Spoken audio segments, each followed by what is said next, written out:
following program is a presentation of the Options Insider Radio Network. For more programs, visit www.theoptionsinsider.com or search for Options Insider Radio in iTunes.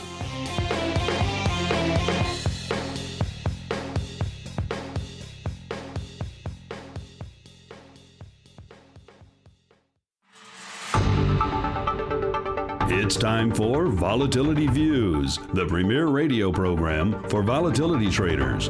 Each week, we'll dive into the world of volatility, how to manage it, profitable strategies, and how to avoid the pitfalls of trading volatility.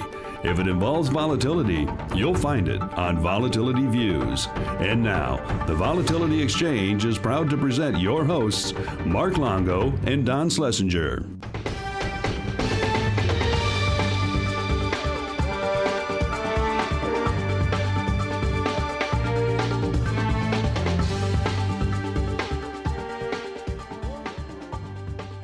All right, that music means it is time once again for Volatility Views, your weekly source for all things volatility related. My name is Mark Longo from the OptionsInsider.com as well as the old Options Insider Radio Network. And before we dive into the show proper, I want to remind all of our listeners out there, if you're going to be in the Chicago area this month, particularly around May 15th, we'd love to see you down there at the Chicago Board Options Exchange for the kickoff of our Options Insider Unusual Activity Forum series. It's going to be the first of many. We're going to plan to really bring this stuff all over the place, maybe even to an area near you. But this first one is in Chicago, so if you're going to be here on the 15th, we'd love to see you. TheOptionsInsider.com/events. You can meet me. You can meet a bunch of our guys from our network, including Mark. Andrew, unfortunately, will be off in the hinterlands of Maine, so you won't have a chance to meet him. You meet Dan from Market Taker and from our Options Bootcamp show. A lot of great participants, guys coming in from a variety of different areas. Henry Schwartz, who's been a guest on this show in the past from Trade Alert. Talking about a lot of great stuff. We're going to tour the floor of the CBOE. A lot of great stuff. TheOptionsInsider.com/events. $99. The seats are filling up, so by all means, we're getting down to the wire. If you want to make it, if you want to come check out this event before it's gone, then we'd love to see you there. And of course, joining me on the old Volatility Views panel today, he's back from Gay Paris, beret and baguette in hand. He is none other than Don Schlesinger, the major domo over there at the Volatility Exchange. Don, welcome back to the show, sir. Bonjour tout le monde. Hello, everybody. Spring has sprung. We have gorgeous weather here, and hopefully in your area as well. It took a little while, but we're back on track, and as the weather's heating up, looks like the market is heating up along with it, and has various implications for volatility, both realized and implied. So I'm sure we'll get to that discussion in just a little while. Great to be back. Whenever you speak French, Don, I can just picture you with a beret, sitting by the Seine, just chomping on a baguette, and perhaps doing some mime. I've sat by the Seine and I've chomped on a baguette, but I don't recall ever wearing a beret before, so I'll have to add that to the mix. Might be a good look for you. I think you should try it out. On your next trip out there, you should pick one up. Right. All right. Speaking of beret wearers, we are also joined by the man beaming in from Maine. He has been known to wear a beret or two in his day. He is that fancy. He is none other than Andrew Giovinazzi from OptionPit.com. Andrew, welcome back to the show, sir. You know, if you call a guy in Maine a beret wearer, that's them's fighting words. That's grounds to get chainsawed. That's all I got to say. That's true. You're not that far from the French-Canadian area where they do wear berets, so that could be indeed that could get me in some trouble in your neck of the woods, I think. I guess what are we close to? Toronto around here? What's that Great Lake French city? Montreal, something like that. I know my wife keeps bugging me. Why don't we just drive there? I think it's only a few hours away, but yeah, Montreal. We have yet to do that because we don't know what to do with our many children. We cannot get rid of them, so it makes it tough to travel. All right, and before DCFS shuts us down, let's keep on rolling right into our volatility review. It's time for the Volatility Review. All right, and welcome to the Vol Review. This is, of course, where we look back on the week's worth of activity from a volatility perspective, and it has been a bit of a yo-yo market. We're up 1%, we're down 1%, we're up 1%. The last 2 days have been more of just a yo and not a yo-yo because we've been up both days. We're recording this today on mid-session here on Friday, May 3rd, and most of the major indices are up about 1% again today out of some surprise news coming out of the non-farms, a little bit better than expected, and that giving the market a nice little shot of adrenaline today. I think a lot of people expected the yang part of that yin to come in today, and we'd be back down a little bit today. But overall, we actually have seen a little bit of movement, averaging close to, I'd say, 1% a day in a lot of the major indices. And that is not elevated vol, but that certainly is a little bit of vol and a little bit of realized vol. So it's something for us to actually sink our teeth into here on the program. And Don, let's start with you. What, if anything, has caught your eye about this past week's performance from a NASDAQ vol perspective?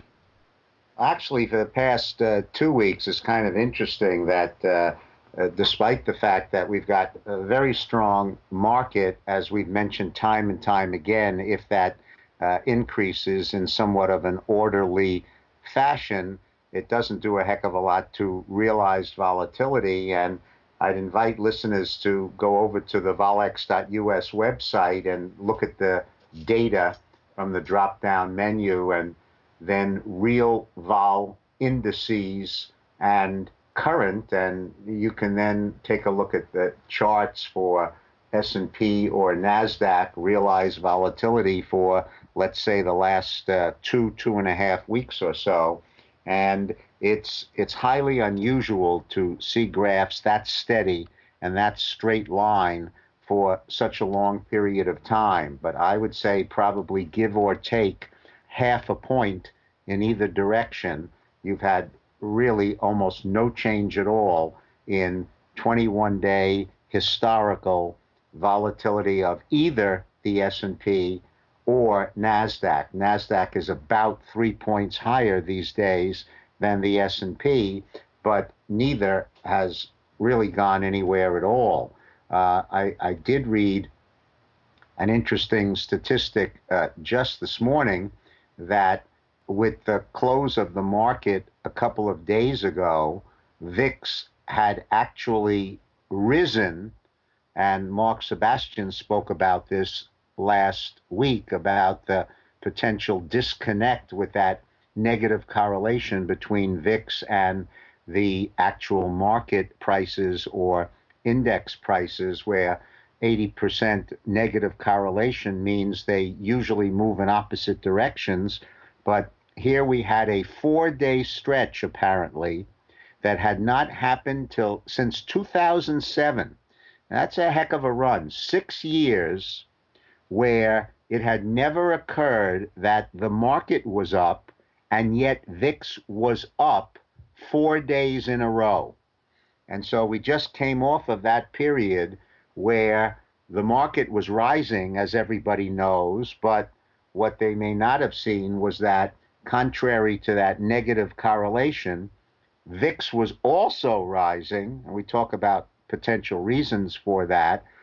And I said to myself, well, the minute they point that out, it's got to come to an end. And so here we are today, where the combination of S&P printing an all-time historical high, breaking the 1,600 barrier, the Dow just a few ticks under 15,000. So an extremely strong market, and the weekend effect probably was too much for VIX to bear, and it caved in a little bit. We're looking at about 12.82, down about 3/4 of a point on the day. But interesting insofar as realized volatility going almost nowhere at all, while VIX was creeping up, and now, at least for today, that, at least in my opinion, expected downturn in the VIX.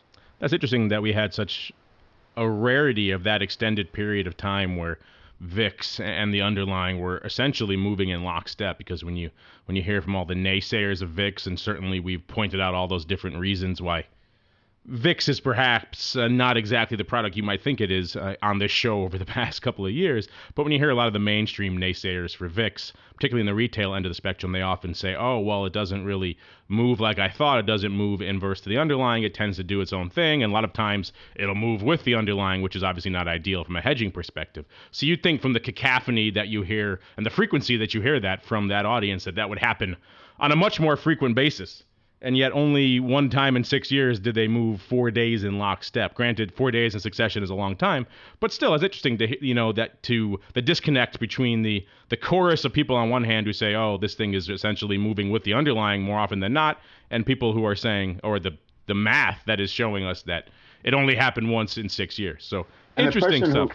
The person who wrote the article, offered his opinion of why that might have been or why it makes sense. And I think it's a valid point. We are at historical highs. We're at lofty levels that at least the S&P has never seen before. And when that happens, it's reasonable to expect that there actually could be two diverging opinions, but they both lead towards the purchasing of out-of-the-money options and therefore premium that kind of keeps the implied levels up, which of course drive the VIX. And that is, if you believe in this rally and if you believe that there's more good to come, you might start to speculate on out-of-the-money calls and try to cash in on the rally, which may be a little long in the tooth to some people, but you invested your money in the market a week ago, you did all right, So that's the one side. And then, of course, the put side, the other side is probably even more logical. We've gone too far, too fast, we're too high, and we're due for a sizable correction, which sends people scurrying for out-of-the-money puts, which have a considerable weight in the VIX calculation. So take it from either side that you like, but that is what could drive VIX higher even as the market itself goes up.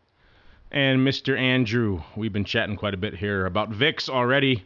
I know you spend a lot of time out there in VIX land, watching the futures, watching the options, watching the cash dance around, doing its own little weird dance. What has caught your eye over the past week's worth of volatility action out there in VIX land?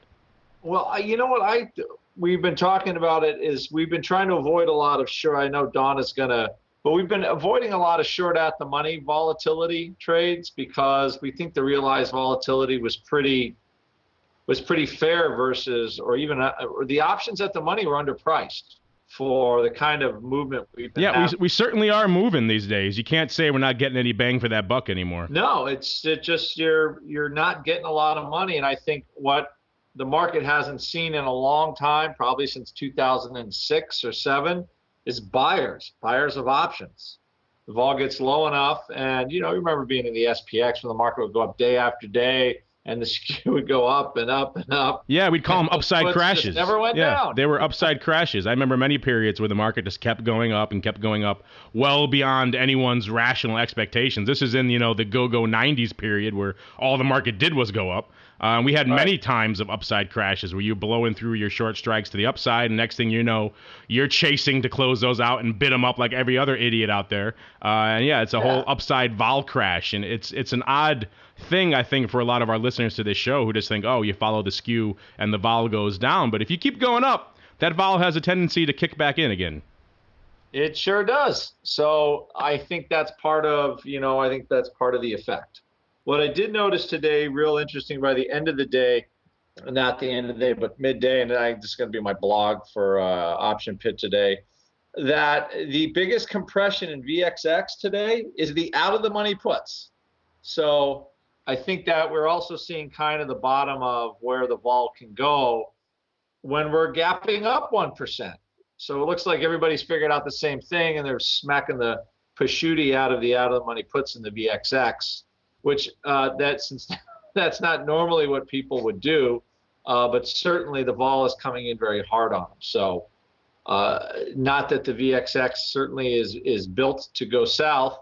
It's just how much south it can go with the VIX already at 1284. You're just depending on premium rate at this point, not so much on the fact that underlying cash goes much lower. But it feels like we're getting at some kind of, it feels pretty darn low to me.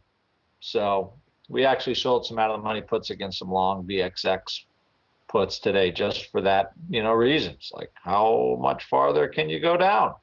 You guys and your love for VXX, that's just your favorite thing. Well, ever. We love to hate it. And well, you know what? If something is predictably junky, you can trade around it. Yeah. It's not that you ever buy it. You just keep selling it. We got some questions that pertain to VXX a little bit later, so we'll get back into that realm. I just wanted to give you a little shot because I know what a dim view you take of VXX, and yet it is your trading vehicle du jour these days. So kind of funny, the irony of that. We love to hate it. That shows you how weak, even though the landscape of VIX and VIX ETPs has exploded, how weak that selection really is. There aren't that many standouts in that crowd, unless you want to go down the TVIX route, and that's a whole different story. Well, the problem is they're either mildly confusing, like the VIX normally is. I would say that's mildly confusing for the average investor, or we wouldn't have built an entire business around trying to explain how it works. Then you have products like the VXX, which are just pure junk, but they're dependable pure junk. And then you have products that are basically scandalous and shameless, like the TVIX, that really don't do anything and should be delisted. VXX is kind of like the USO of the VIX universe. It's kind of related, kind of not. It kind of does its own thing. Exactly. It's sort of, it occupies some sort of space, we'll call it. But that's what the marketers, I'm sure, want to hear for this product.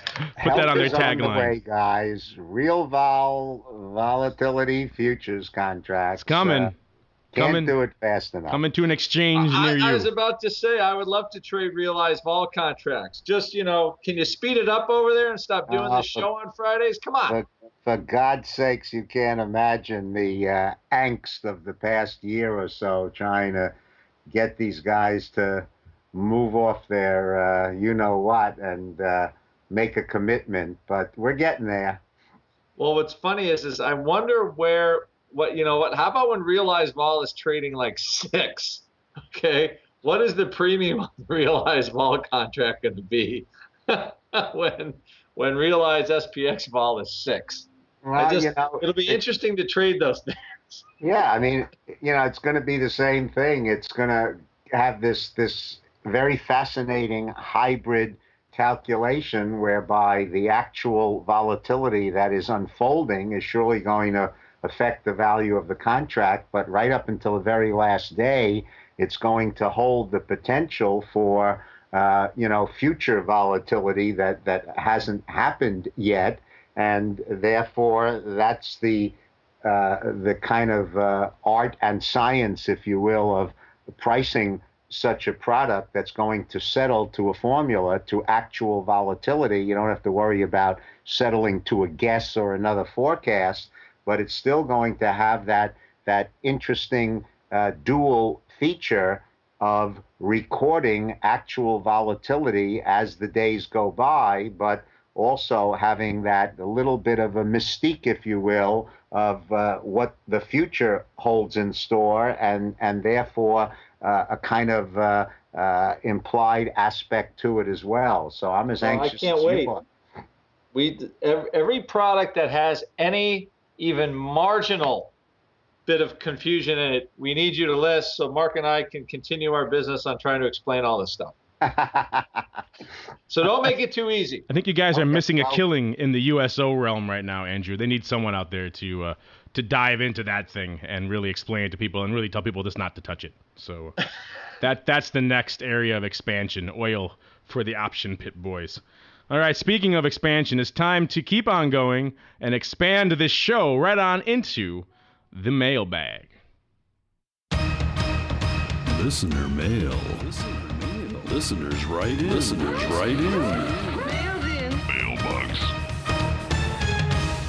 All right, and welcome to the mailbag. This is, of course, the portion of the show where you, the listener, get your chance to sound off and join us here join all of us gas bags here on the Volatility View panel and weigh in with your comments and your questions. And I'm glad I get to jump on the show this week and do some listener questions because this is always my favorite part of the show.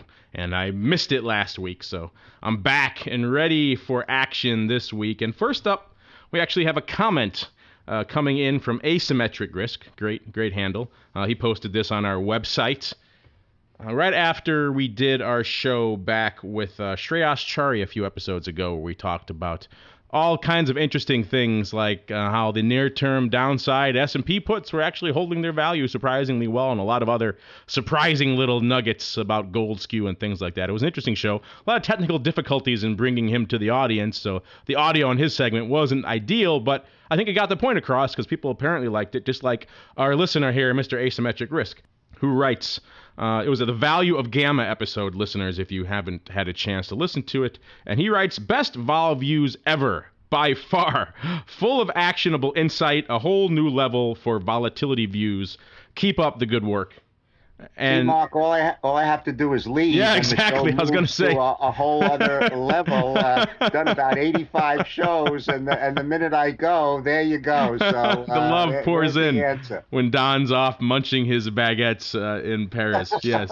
So yeah, I don't know. When he's knee deep in brie, the show flies. Yeah, neither of you guys are on that show, so I can take all the credit right now for that one. I believe it was Mark and myself and Bob. Right. And we had it was a fun show. The Skype gods were not too favorable upon him, but it was interesting just to hear that viewpoint because I think all of us and pretty much any guest we've ever brought on the show, if you polled all of us and said, gee, which options hold their value the worst, which are the most overpriced when you buy them, and which has the most premium erosion from that overpriced level, you'd have to say, tail puts in the S&P, particularly near-term ones.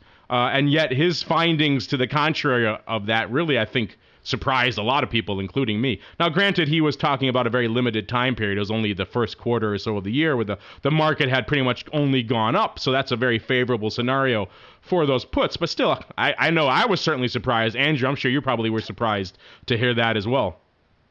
Oh, about out-of-the-money puts? They have the insurance value part. It's just to get to a point where they just stop decaying, But at least that's what we tell people because they sell them. They're like, why don't they go away? But because nobody else wants to sell them. Yeah, that's our old friend, Mr. Talib, coming in there again. His little black swan premium has really screwed up how those out-of-the-money puts in the S&P perform. So I blame him for that. I'm waving my finger firmly at him. But interesting stuff nonetheless. Next up, we have a question from Mr. Hawkeye, which comes to us by way of theoptionsinsider.com. He writes, I just picked up Mark Sebastian's book, The Options Trader's Hedge Fund. I am looking at the example where he uses a double diagonal, then, in quotes, weights the vega. I understand why he wants to weight them, but I don't understand where he got the actual weight values he used from. Can anyone help? Thanks. Now, of course, I'm familiar with Mark's book. I'm on the back cover of it. But I read the early release drafts. It's been quite a while since I've read them, so I don't remember the exact example that he's thinking of. Of course, Mark couldn't be here to discuss his own book, but we have the next best thing to the actual author or co-author of that book. Andrew, I'm sure you've read that tome cover to cover, and you're very familiar with the example Mr. Hawkeye cites. So please, for his sanity, can you walk Mr. Hawkeye through how you guys got those actual Vega weight values for that double diagonal? Well, I actually have some good news for Mr. Hawkeye. So, I was going to say, well, where did Mark get the values? He pulled them out of his patootie like he does a lot of things. That's what I was expecting. That's the answer you're expecting, but no.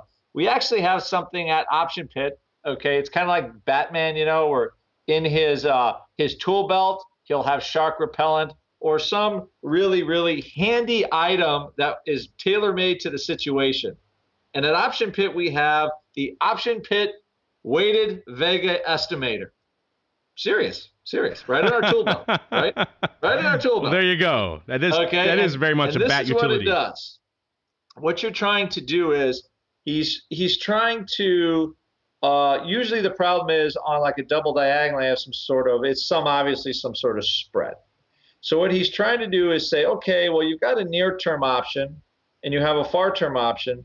But if the volatility actually changes a little bit, he wants to do a better job of sort of comparing the front month volatility, the front month vega, to the back month vega, and sort of normalizing, let's say, for 30 days, because you're trying to really get a line on how a move in volatility is going to affect, let's say, the front month versus the back month, maybe because the back month usually doesn't really move as much, and that front month has a tendency to pop, let's say, in volatility. So you're just trying to you're trying to make the comparison a little more apples to apples. So you're weighting it toward a date somewhere in the middle. So, like there's IV30, or the VIX is looking at a 30-day constant duration. Here, we're doing pretty much the same thing where I'll pick, let's say, 30 days.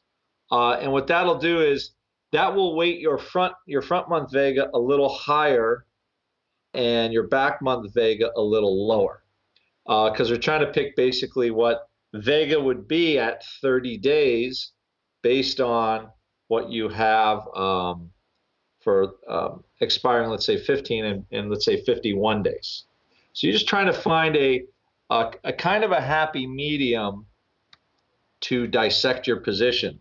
So if you email me at andrew@optionpit.com or mark@optionpit.com and include your contact information, because of course we're going to want to try to sell you something, we will send you the Option Pit weighted vega estimator absolutely free. But the whole idea really is just to get what your real vega number is based on a different expiration date than the two contracts you actually currently have on. Somewhere probably, most of the time, it's a number somewhere in the middle of the two contracts. So Andrew, do you then put you assign a number to that? So you say, correct, if something moves by 1% or 2%, then this will be the change in value, because you're taking both of them into account and you're trying to normalize that. Correct. It might interest you. I think I've mentioned this on the show before, but it might interest you that, as much as probably 20 or 25 years ago, when I did manage an options book, I was very concerned with this same problem.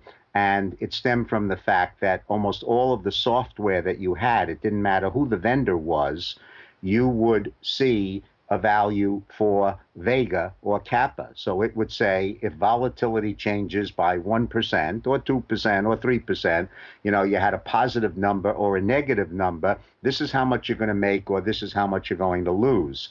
And it was always terribly disconcerting to me when you would have different expirations or calendar spreads, or just a big options book that obviously had options from many different months, how erroneous and how false an impression you could get by having that one single vega number, as if volatility were going to behave itself and change by exactly the same number of percentage points across all the different expirations, which we know not to be true.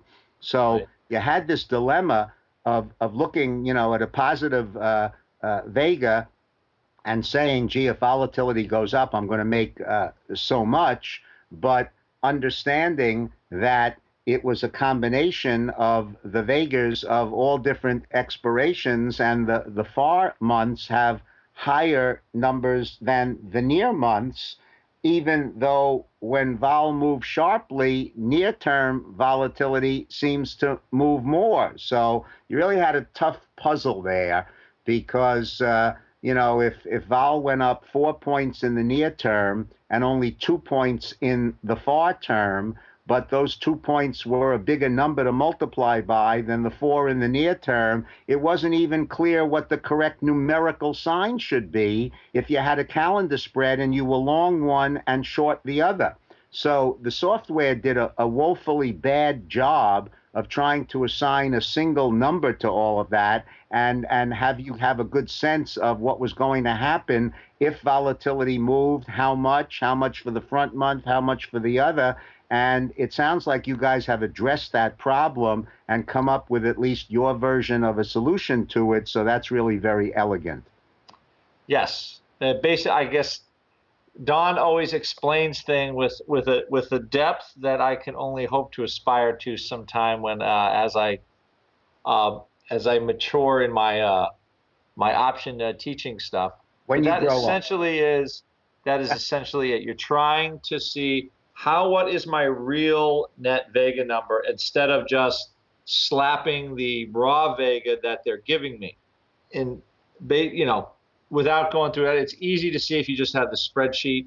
You can click on the numbers, and it'll make it really clear to you what the net result is going to be. Very interesting. So there you have it, listeners. If you listen to the show and you write in, you too could win a free copy of the Vega Estimator. Just look at all the free prizes our listeners chalk up for writing into the show here. You too could be like Mr. Hawkeye. Great question, Mr. Hawkeye. Thanks for writing in. Next up, this one's for you, Don. This is a question from Mr. Tom B. He emailed us out of good old scenic, lovely Houston, Texas. And he writes, "Hey, Vol viewers." I like that, Vol viewers. My question is for Don and Bob from the Volatility Exchange. And since, Don, you're the only one here, you get pride of place on this one. Well, I'm going to surprise you with the answer, but go ahead. I'm intrigued to hear what you say, because I was actually kind of wondering this myself. With the recent crash at the CBOE, are they at all concerned, they, of course, meaning you guys over at VolX, concerned about putting all of their eggs in one basket when it comes to listing exclusively on one exchange? Would it be better for vol contracts to be listed on all relevant exchanges? Thank you for this program. I look forward to it every week, even though most of it goes right over my head. Mark L. has the best voice in options. Well, thank you very much. Mark S. is a zany character. Can't disagree with that. And Don can recite volatility calculations like nobody's business, as we just saw just now. So keep it up. Great question, Tom B. Mr. Don, what say you to our friend here out of Houston? What's the plan for the vol contracts going forward in light of the CBOE crash last week? Well, so had I given the short answer, I would have said, yes, we absolutely do intend to diversify. But since he also mentioned Bob's name, I thought I would shoot Bob an email a little earlier today and ask him to comment. So in addition to the answer that I would have given, which was a yes, I can convey to listeners the CEO of the Volatility Exchange, Bob Krause's short reply, and that is, just as we are trying to provide a truly unique risk control and diversification tool, we are also planning to diversify our products risk by multi-listing our instruments as much as we are able to do so. So there you have it. There you go, Mr. Tom B. And, it is interesting. This is kind of an interesting environment, having just come back from the options industry conference last week. This was very much a topic of discussion. It became much more so, obviously, once the CBOE crashed on the day of the big 40th anniversary of options party hosted by the CBOE, I might add. So inopportune timing in many respects there. But a lot of people were kicking around the ideas of other products, and I actually had a nice, interesting chat with the folks over at Russell out at the show. Excuse me. And you can hear that my conversation with Russell on our Options Insider Radio interview show, which should be going up probably next week, that episode of that program. But we discussed their recent decision. Of course, the Russell options were listed everywhere, and they decided that they weren't actually getting a lot of bang for their buck from that because no exchange really had much skin in the game to promote their Russell options. So they pulled them off, and then they didn't want to also put all their eggs in one basket, which I think, as recent weeks have shown, may not be the best idea either. They didn't want to be beholden to one exchange and anything like that. So they went with a weird dual listing model. Then now if you want to trade Russell, you can only trade Russell options on NYSE and CBOE. So it's kind of almost exclusive, but not quite, and yet not multi-listed. So they thought that was kind of the best of both worlds. They get two exchanges with a vested interest in promoting them, but they're also not hung on any one exchange for all of their policies and everything like that. So maybe that's a model VolX could consider down the road too. Instead of being so wide that you're kind of thin on every exchange, you hit a couple really hard. Sounds like a plan. There we go. Planning out your marketing strategy right here live on the Vol Views program. All right. Next up, we have an email from Tim L. coming out of Long Beach, California. scenic Long Beach, land of many, many shipping cranes. If you've ever been out by Long Beach, it's impressive just how long that extends, hence the name, and how many cranes and just how much shipping is actually going on there. It's serious hub of activity. Mr. Tim L. writes, does anyone offer the equivalent of flex options for volatility? If so, would you recommend them? I think we'll start with the first part of this first. Obviously, most of that kind of custom vol realm really occurs in the OTC market. We talked about variance and vol swaps and many other products on this show many times in the past, and that's where if you have a sizable amount of a book and you really want this kind of custom bespoke contract in the volatility landscape, you're going to call up, on the OTC realm and get it put together there. But that said, I'll have to look. And Andrew, maybe you know for sure. I know obviously they have flex options on most of the exchanges. I think you can quote a flex on just about anything. I know that you can quote these C-flex. You can quote just about anything, but I've never heard anyone contact me and asking or mention anything about a flex on VIX. Have you heard anything like that? I haven't, because I've never quoted one, but I know that when you're a market maker, you're obligated to make a flex quote. So I think unless you have a fairly good size, I can't imagine, I'm sure it could be quoted for sure, but there might be a size limitation. Nobody's going to quote it for a 5 lot or something, I think. Yeah. If you're sizable enough to be interested in this kind of thing and have enough of a vol position on, you probably are familiar with the vagaries of the OTC realm and how that works. Flex might be interesting as a way, if you are quoting OTC, you call up and you quote a flex too, and you can see what you can get done on the floor. Maybe you compare and contrast. A lot of those places are sourcing their liquidity from the same areas, though, so you're probably going to get somewhat similar markets, I would think.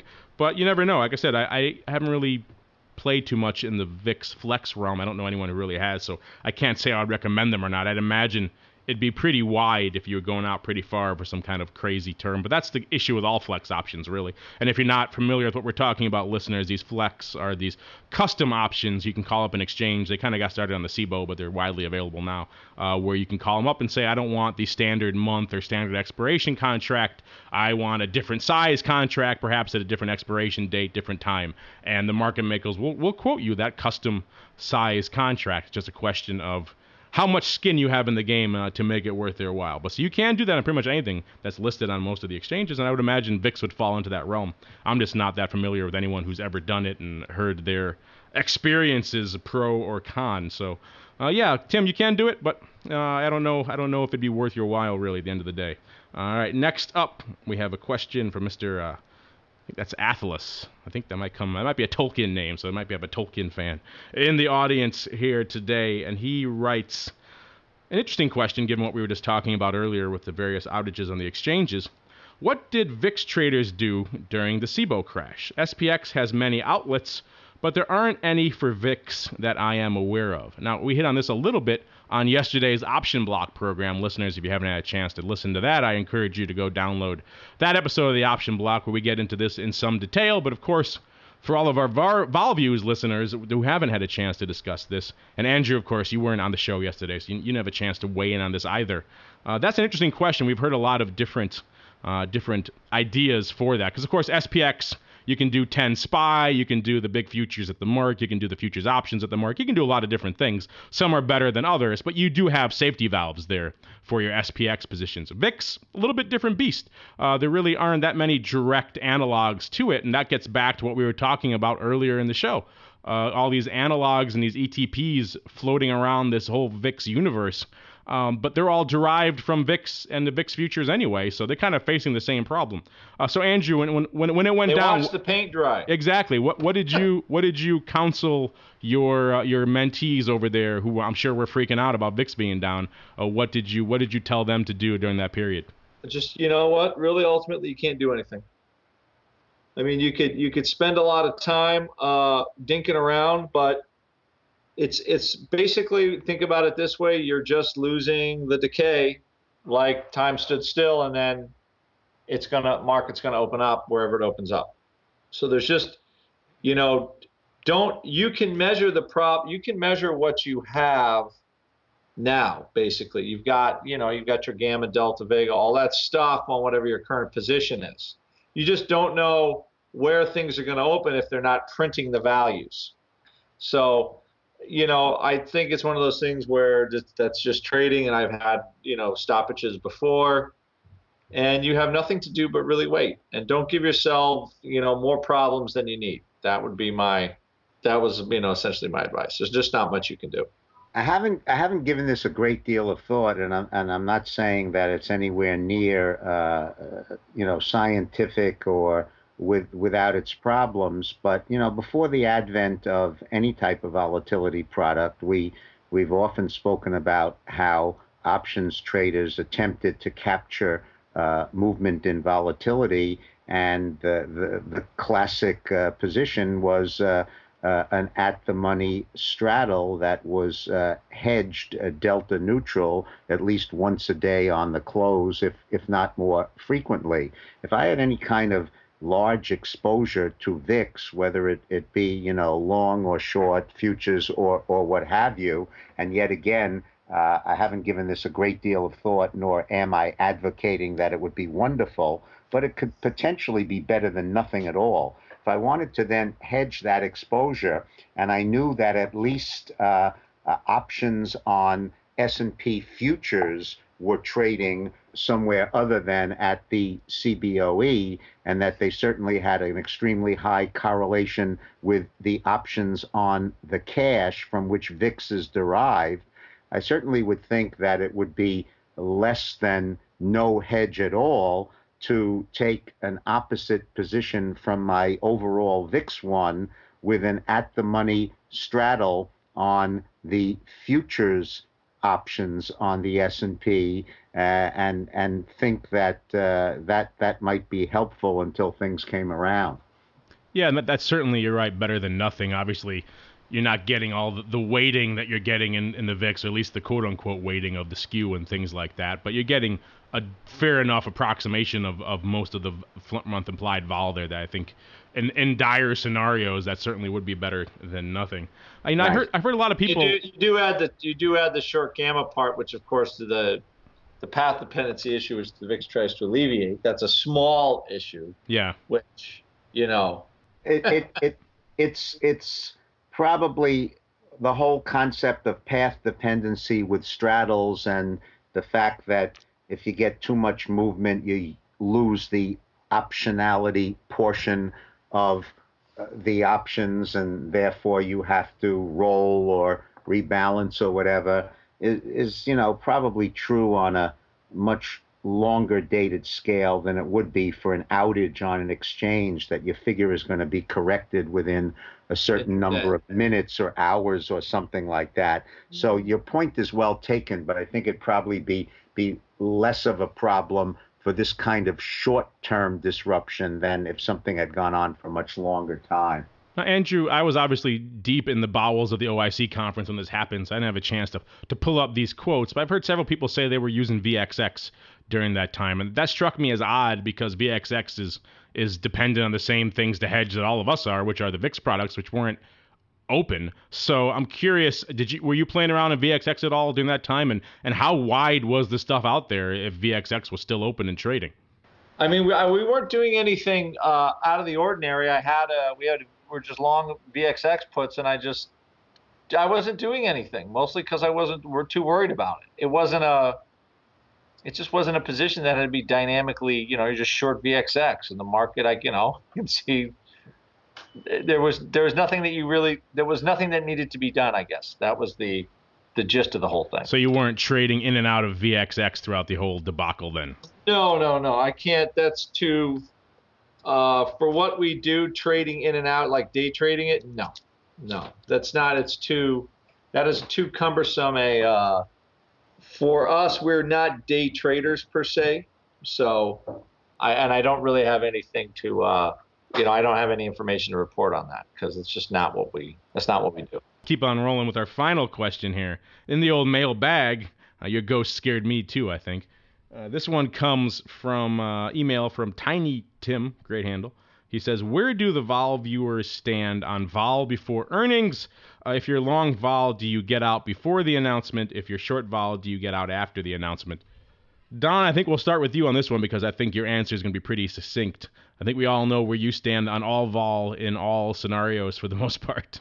Well, I just got to tell you something funny. This question is sort of like the mascot of the program. If there's something that we get asked over and over again in different forms, but keeps cropping up, and of course that's fine because we're constantly getting new listeners and people who haven't been around for the more than 2 years now that we've been on the air and close to 90 episodes. But I kind of kid, and I when I have my blackjack forums online and we've answered tens of thousands of questions over the years, there's just one that if 2 or 3 weeks go by and you don't get it again, you say, what's wrong with the people out there? And it's, is it better to play 2 hands or 1 hand at the table, And after a while, I've just refused to answer the question anymore because I've answered it 1,000,000 times. But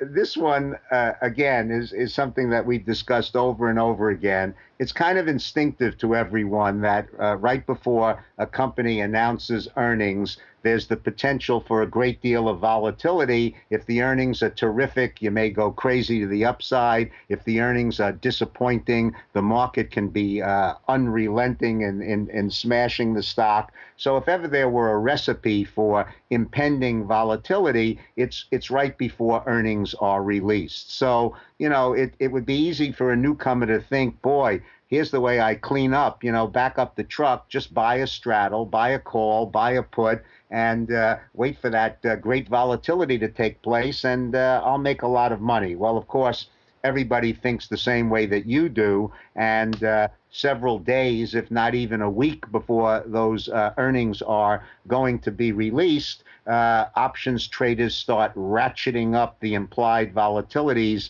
of those very at-the-money calls and puts and straddles for the front month that you, along with everybody else, are looking to trade. And so the question is not, is there going to be a potential for a lot of volatility when the earnings are released, but are you going to pay through the nose for the privilege of owning that volatility or that straddle, and just how high has implied volatility gone in front of this announcement? So that's what you have to weigh very carefully, and chances are that unless you have some compelling reason to think that the earnings are going to be way out of line with what the expectations are, chances are that that's not only fully priced into your straddle, but perhaps even more so. So that's not to say that you can't make money buying a straddle in front of earnings, but you either have to have a better crystal ball than the rest of the people, or you have to get a little bit lucky, but it's by no means a no-brainer or a layup. And you're right, Don, of course, we have had different variations on this question. This one's a little bit more nuanced, which is why I thought we could put it into the rotation again to refresh all of those listeners out there who haven't heard us discuss variations on this question in the past. Of course, we have done whole episodes on volatility around earnings, so I encourage you to go back and check those out, listeners. And I'd imagine, Andrew, I fall pretty much on the same spectrum that you do.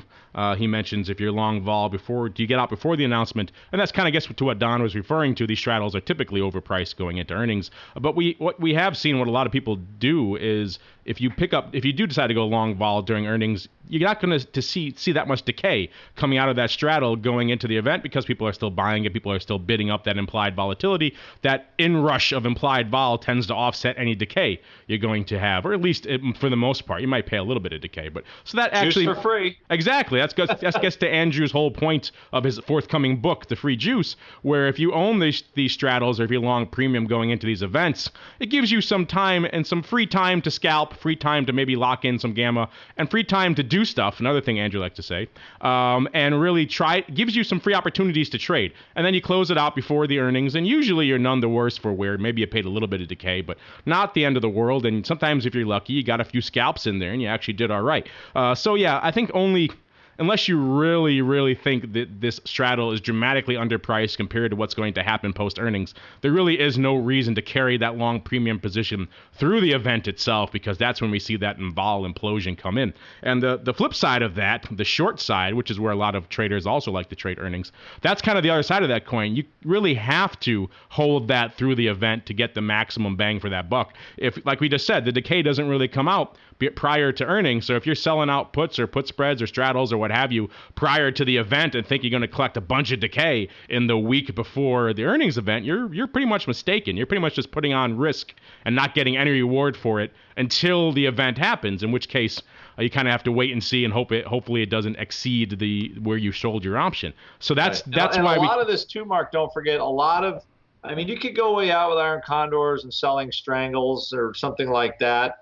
Selling strangle is always dangerous on earnings, but a lot of them have actually been underpriced lately. I could show you. There's been a few that we've hit pretty good, but for the most part, as a trade, some of these stocks have really been moving out. And what do you do with, like, when you have a Netflix? When they blast away, how many trades do you need to do to make that money back, even if you sold the spread? So. Yeah, we answered a question. It's a very, very difficult trade. Binomial events are very, very hard through the event. We had a question like that a few episodes back where someone asked about earnings and straddles, and we did and research on that, and Bob and I discussed it a little bit. And most of the research we found on that really comes from the Goldman studies, and they've actually found some intriguing stuff on exactly what you're saying, Andrew. That the higher up you go in these stocks, like some of these super high price stocks, the $300, $400, $500 names like the Apples and Googles and what have you, the higher those prices, actually the more underpriced those straddles tend to be. Whereas the ones that are below 100, the cheaper stocks, those tend to be the more overpriced straddles. At least that was their most recent conclusion, I think, from about a year ago with a lot of these names. So that was kind of interesting finding as well. And we've seen that a lot play out this year. Yeah. Overall. Except for some of these names like Facebook, which of course under $100 intended to underperform. So I guess that backs up their assumption. I was going to say that this is certainly a topic that sounds like it ought to have been the basis for a certain amount of academic research, whether it be by in-house investment banks or theoreticians or finance professors or people who write scholarly studies. It certainly sounds like the concept of, what happens if I buy an at-the-money straddle X number of days before earnings on a huge and wide variety of equity names over a very long period of time, and what happens on average, and doing that kind of study ought to have been done if it hasn't been done already. There's probably something where it'd be interesting to look around a little bit. Yeah, that's kind of what the conclusion that Bob and I came to. It is amazing for how often this question comes up, how much this topic impacts every options trader, and yet you look at all these journals of finance and things like that, and they're researching these obscure concepts that really impact very few people. Yet there's an alarmingly little research done on this very fundamental concept of how do at-the-money straddles perform during earnings. That should be a no-brainer. That should be a layup. I should be awash in studies like that. Yet there are really surprisingly few, and that to me is shocking. To say the least. Finance students out there, if you're looking for thesis topics, go get it. There you go. Maybe Tiny Tim, you can be the author of the next one. Great question, Mr. Tiny Tim. Great question to everybody who wrote in. Great comments, great questions. We love to hear from you guys. But now it's time to roll on into our final segment, the Crystal Ball segment. And now we take a look at the Crystal Ball.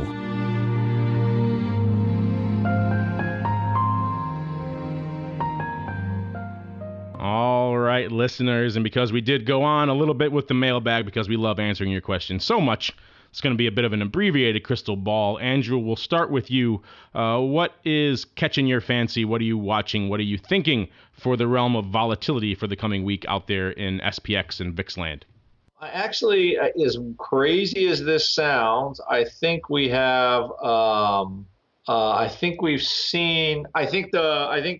implied volatility is kind of hitting the bottom of the range here for us. So I guess it's possible, but I don't see volatility going a whole lot lower than we are right now. implied volatility in the big indexes. What I am curious to see what happens is what's going on with the TLT, since it's down 2.5% today. That's not a small move for treasuries.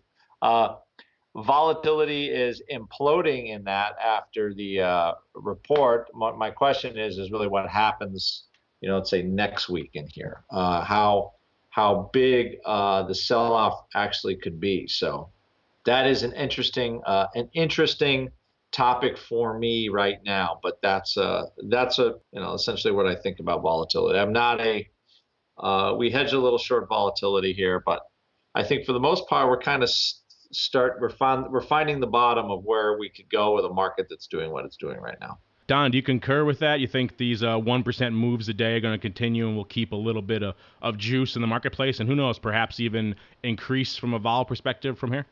But it's really hard. We've gotten to a point where it's funny. 1% movement a day in an index is the equivalent of 16% annualized volatility. Most people don't look at 16 vol, whether it's VIX or realized volatility, as being a particularly big number.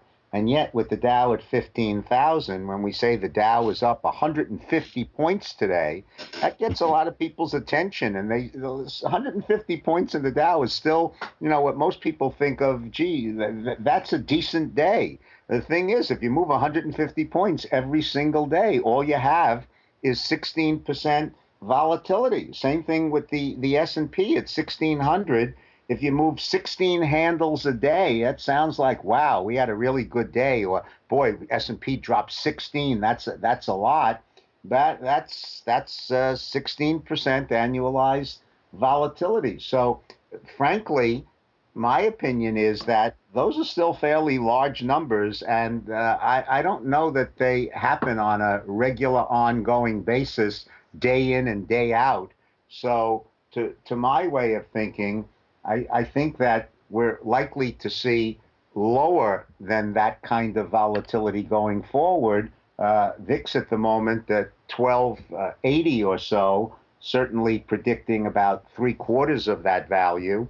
And although I said at the start of the show that S&P and NASDAQ vol were kind of stuck in the same number for about 2.5 weeks or so, I kind of think that that's going to drop somewhat. And if it does, I think that it's possible that VIX will stay in this range or actually ratchet a little higher, because the one thing that I know with a great deal of certainty is that the inversion of VIX being lower than realized volatility, and therefore there being no risk premium, is rather unusual. It never persists for any kind of meaningful time frame, and we've been seeing VIX equal to or lower than realized volatility for considerably longer now than it is customary to be. So if I'm a believer that spread reestablishes itself, it's got to do so by either realized vol dropping, VIX increasing, or both of them at the same time. So that would be my viewpoint. All right, and unfortunately, that's all the time we have for this week's episode of Volatility Views. I, of course, want to thank my cohorts, my partners in crime, Andrew and Don, for joining me on the show. And let's take a moment to check in with you guys and see what's cooking in your necks of the woods that may interest our listeners here on Vol Views. Andrew, let's start with you. I know you guys are making an appearance at some big unusual activity conference coming up, but I'm not really that familiar with it. It is. I believe it's on some radio network. What is it? Option Insight. Oh my God, it's this radio. It's some schlocky network. I don't think you want to be associated with them. What is that? In a couple weeks, May 17th or something like that? It's May 15th. We have Wednesday, May 15th here at the CBOE. Be there or be square. TheOptionsInsider.com/events. You can meet Andrew. I'm sorry, you can't meet Andrew, but you can meet Mark, his other half, over there at Option Pit, and learn all the fun stuff we were talking about today, but in a lot more detail, particularly with an eye towards unusual activity. So yeah, be there or be square and join the boys from Option Pit, at least one of them. Yeah, at least one of us. You'll get the more fun one. I can be fun, but usually I need a glass of wine or two to be as fun as Mark is just on a day-to-day basis. And then maybe Mark will bring along some free copies of the Vega estimator for everyone. Exactly. 3 copies of the Vega estimator. It'll be like Christmas for everyone in the audience. Exactly. Christmas for everybody. All right. And Don, what is coming up in the land of VolX.us? Well, we continue to work towards getting these products out, and our negotiations with a very large investment bank. So that's preoccupying our efforts at this time. I was just looking over our roster for the radio show, Mark, and kind of projecting ahead. You and I talked about this on our own a little while ago, if we can't have some sort of celebratory event. This is our 89th numbered episode, but we did 2 previews. So we've actually done 91 shows since beginning 2 years ago in March. And if we do one every Friday, we'll probably potentially maybe miss 1 or 2 along the way. But somewhere along either the July 4th weekend or in mid-July, we ought to be having our 100th episode of Volatility Views. So let's think along the lines of trying to do something special for our listeners, whether it's put together a great panel of many of our previous guests and have kind of a bonanza or what have you. But I was just kind of thinking out loud that would be something nice to do, to say thank you to our listeners and to celebrate a little bit. Not a bad idea, Don. We can have our 100th episode spectacular. Maybe bring back some of our everyone's favorite guests and dive into some interesting topics. Who knows? Maybe we'll do an event or something. Who knows? We'll see what we can get put together and get some ideas kicking around. So stay tuned for that, listeners. You know what? I don't want to flood your mailbox or the volx.us mail, but we'd be happy to hear from you. So listeners, if you've had your favorites, and I note on our guest index that clearly almost half of our shows, so we've probably had at least 40 guests or so in the history of the show. If you really do have your favorites and those that you really enjoyed, let us know. I have my favorites, I know that, so drop us a line and maybe we'll see if we can't round something up for that celebration. Not a bad idea. So there you go, listeners. Shoot us an email if you have some ideas, or IM us, or you can find us on Twitter or Facebook, or of course you can just surf on over to theoptionsinsider.com like a lot of our listeners did today and leave a question or a comment there. And on behalf of Andrew and Don and myself, we want to thank all of you out there in the listening audience for downloading and streaming and subscribing, and of course writing in such great questions. Keep them coming. And we'll see you next time right here on Volatility Views. Thank you for listening to Volatility Views. Join us next week as we keep our listeners on the cutting edge of finance and risk management with lively topics relating to volatility. Volatility Views is brought to you by the Volatility Exchange. If you'd like to learn more about vol contracts, please visit www.volx.us. If you'd like to submit a question for the hosts, then surf over to www.theoptionsinsider.com/forum and post your question in the Volatility Views forum. Questions can also be submitted via email at questions@theoptionsinsider.com or via Twitter at twitter.com/options and twitter.com/volx_info. Facebook users can submit their feedback via the Options Insider and Volatility Exchange Facebook pages. Voicemails are also welcome at 312-544-9356. Thanks again for listening, and we'll see you next time on Volatility Views. The views expressed on this program are not intended as investment advice and do not constitute an offer to sell or a solicitation of an offer to buy any securities or other financial instruments and may not be relied upon in connection with the purchase or sale of any security or other financial instrument. The opinions presented on this program represent those of the speakers and do not reflect the views of either the Options Insider Incorporated or the VolX Group Corporation. The preceding program was a presentation of the Options Insider Radio Network. For more programs, visit www.theoptionsinsider.com/radio or search for Options Insider Radio in iTunes.